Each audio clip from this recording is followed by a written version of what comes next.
자, 여기에서 요거는 뭔가 하면은 콘크리트 댐이라고 생각하시면 되겠습니다. 콘크리트 댐이고 상류측 수위가 이렇게 있고 하류측 수위가 이렇게 있다면은 상류측 수위는 H1이고 하류측 수위는 H2다. 그러면은 델타 H 수도차는 H1 마이너스 H2 이렇게 되겠죠. 그 다음에 거리는 어떻습니까? 여기서부터 물이 돌아서 이렇게 가가지고 이렇게 와서 이렇게 가서 이렇게 쭉 흘러간다고 생각하시면 되겠죠. 그래서 각각의 거리를 다 대주면은 뭐가 됩니까?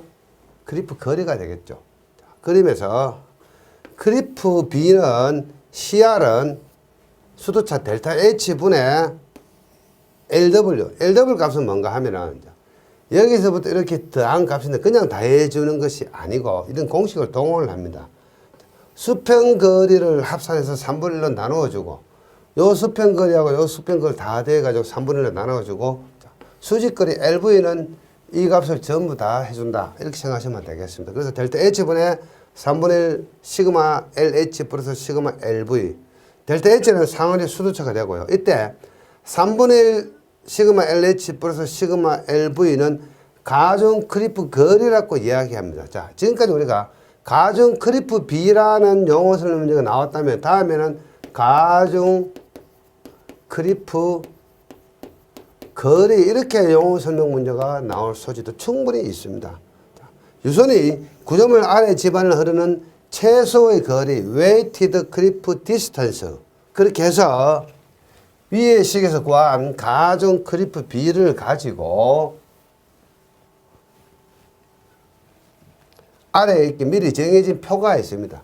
계산해서 구한 가중 크리프 B가 표의 토질별 크리프 B의 안전율보다 크면은 발평이 돼서 안전하다 이렇게 판단을 내리고 이러한 표는 미리 정해져 있습니다. 이 표까지 답안지에 그리면 좋겠지만은 이런 것까지 다 암기하실 수는 없으니까 이를테면은 예를 들어 가지고 자 잔모래 7.0 정도, 굵은 모래 5.0 정도, 잔자갈 4.0, 굵은 자갈 3.0 이런 걸 암기할 수 있겠죠. 견고한 집안은 1.6 그래서 자 1.6, 3.0, 4.0, 5.0, 7.0 여기까지 암기하면 좋겠죠. 그래서 이 표까지 암기해서 적어주면 더 좋은 답이 되겠죠. 그래서 여러분들 양이면 이러한 표까지 답안지에 적어주시면 더 좋은 답이 될 수 있으니까 표를 서부터 옮기셔가지고 적으시려 노력하다가 도저히 시험장에 가서 생각이 안 나면 표를 안 적는 거고 그래서 그러한 경우는 미리 정해진 표의 토질별 크리프 B 안전율보다 크면은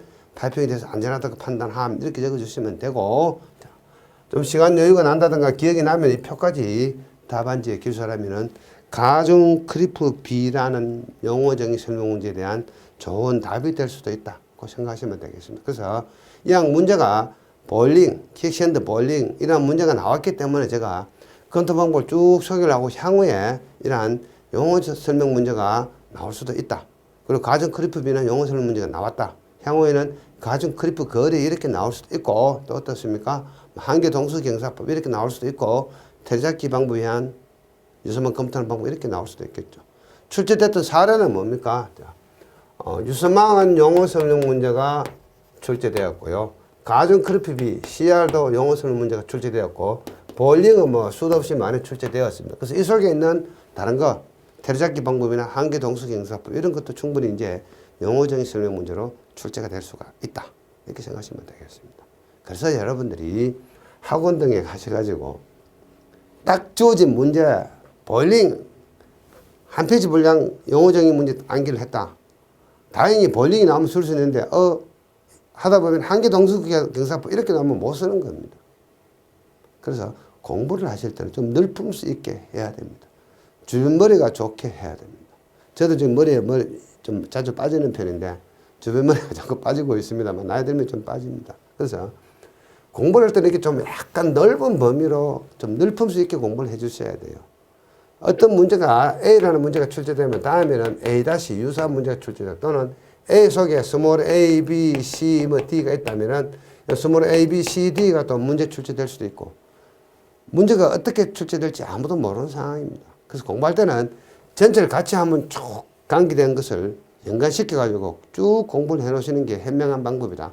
이렇게 생각하시면 되겠습니다. 자, 그 다음에 이 가정 크리프 거리나 가정 크리프 비를 좀 더 단순하게 설명하면은 차수벽 설치하는 필댐이나 지방 앞에서는 우리가 뭡니까 콘크리트 댐을 했고요. 필댐이나 제방에서는 이렇게 단순하게 가정 크리프 비는 3분의 1에다가 수평 거리 곱하기 2 곱하기 근입장 이렇게 해서 구하는 방법이 똑같죠. 요걸 단순하게 보면은 그렇죠. 자, 이때 L은 뭡니까 수평 거리 합산이죠. 이때는 시트 파일이 바로 앞에 붙여 있을 경우죠. 여기 이렇게 되어 있으면 어떻습니까? L은 요거하고 요거 이렇게 되겠죠. 이런 경우에는 요 두 여기 아니고 L인 경우에는 요거하고 요게 되겠죠. 그렇게 하고 수직거리는 똑같습니다. 근입장 D 요걸 이야기하는 거고. 근데 이렇게 와서 또 한 번 더 올라가니까 2가 된다. 같은 공식입니다. 단순하게 표현하면은 이렇게도 표현을 한다. 어떤 교재에는 이렇게만 표현되어 있는 책도 있기 때문에 제가 여러분들에게 소개하는 거다. 그리고 이런 내용들은요, 여러분들 기사시험에서 계산 문제 나온 문제입니다. 토목시공기술사에서는 한참 뒤에 나왔지만은 기사시험에서 계산 문제 이런 문제가 자주 나옵니다. 기사 문제가 아주 쉽지는 않습니다, 사실은. 자, 여기서도 마찬가지로 여러분들이 앞에서 공부를 하셨으니까 이러한 계산 문제를 예를 들어서 한번 풀어보시면 조금 더 이해가 빠를 수가 있습니다. 그래서 시간을 내셔가지고 계산 문제를 한번 풀어보십시오. 이런 계산 문제가 토목시공기술에서 나오지는 않습니다.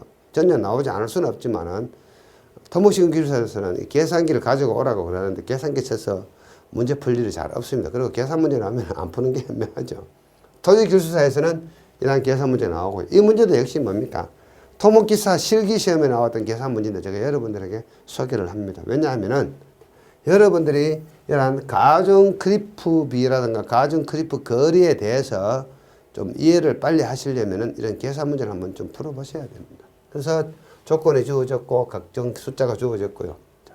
그래서 가중 크리프 B는 H1 H2분의 크리프 거리, 가중 크리프 거리를 구하는데 가중 크리프 거리는 3분의 1 시그마 LH 수평 거리 더하기 시그마 LV 수직의 거리 그리고 H1 H2는 수도차다 해서 계산해 보니까 4.5가 나온다. 그래서 미리 표에 정해진 값보다 이것이 크면은 오케이 안전하다 이렇게 판단을 내린다는 뜻이 되겠습니다.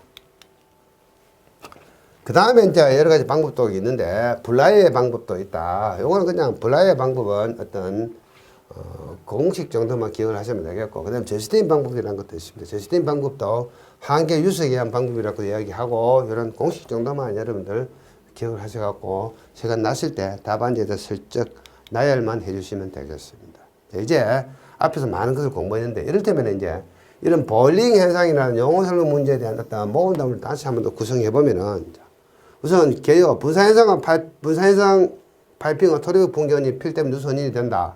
필댐 또는 제박의 누선인이 된다 해서 앞에서 소개했던 이런 내용들 섹션들의 정의 이런 볼링 발생 시 문제점 이런 거 잠깐 적어 주시고 그 다음에 한계동수경사법을 소개할 때 한계동수경사법에서는 앞에서는 그림을 2개 소개했습니다만 여러분들은 그림 1개 정도 그려주시고 한계동수법의 공식 정도만 ICR은 1 플러스 1번의 GS 마실 이꼴 가마 더블 분의 감 서버가 되고 안전율은 I분의 ICR이 되고 I가 ICR보다 크면은 분사현상이 발생을 한다. 이 정도만 딱 적어주시면은 한계동수경사법은 정의가 되고 테레잡기 침투에 의한 방법은 자 이렇게 킥신드 볼링 파이핑이 발생하는 영역은 폭 B라고 이야기하고 그림장에 2분의 B, 2분의 D로 한다. 그리고 이 사다리꼴 분포의 침투 압력은 평균치로 봤을 때 H 에버리지라고 이야기하고 통상 수도차의 반 정도로 해서 가정을 해서 한다.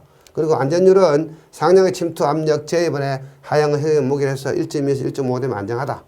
일반적으로 U가 더블 크면 분산상이 발생하는데 여기서는 뭡니까? J였죠. J가 침투 압력이 흙의 무게보다 크면은 분산현상이 발생을 한다. 이렇게 적어주시면 되겠습니다. 그 다음에 유선망. 유선망도 용어적인 설명 문제 나왔다 그랬죠. 앞에서 소개한 내용을 간단하게 이렇게 그림과 공식 정도로 해서 요약해서 적어주시면 되겠고 그 그래프 비한 방법도 마찬가지로 앞에 소개했던 내용을 간단하게 좀 요약해서 이렇게 적어주시고 자, 평가 또는 결론 평가 또는 결론에서 앞에서 제가 강조를 드렸죠. 자, 통상 기술사 교재에서 이런 내용들이 잘 안 나옵니다만 토질 기술사 교재 등에서는 이런 내용들이 나옵니다. 그래서 동일한 조건 안전율 비교해 보니까 자, 한계동수 경사법이 크고 유선망이 크고 테레잡기 방법이 제일 적다. 그 설계할 때는 테레잡기 방법으로 검토하면은 좀 안전한 설계가 된다. 이렇게 해서 맺은말을 맺어주시면 되겠습니다. 이렇게 볼링에 대한 용어 설명 문제를 말씀을 드리면서 여러분들에게 과거에 이와 관계된 출제됐던 문제 뭐라고 이야기했습니까? 가중 크리프비, 유선망 출제되었다고 말씀을 드렸죠. 그래서 이렇게 출제되었을 경우 향후에는 한계 동수 경사부터 충분히 용어적인 설명 출제가 될 수 있고 테레잡기에 의한 어떤 킥신의 볼링 파이핑 검토하는 방법도 이렇게 용어정의라 충분히 출제가 될 소지가 있다. 이렇게 생각을 하시고 조금 폭넓게 공부를 해 주시기 바랍니다. 이 시간 여기서 마치기로 하겠습니다. 수고하셨습니다.